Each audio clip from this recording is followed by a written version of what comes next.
Hello guys, দেখেন এই লোক এই হাঁসটা রান্না করবে। এই পেঁয়াজ কাটা নিছে, তারপরে আমার ছেলে নারকেল খাইতেছে, আর আমার মেয়েটা বৈশা রয়েছে স্যারে। দেখেন, আপনাদের বাচ্চা থাকলে এরকম গামছা বাইনা স্যারে বসে রাখবেন। দেখেন, এই আমার মেয়েটার অসুখই ছাড়ে না, শুধু কাম পাকে।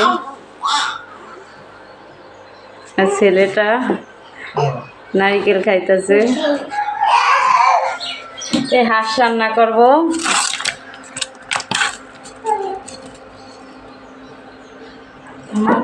বাবা এসে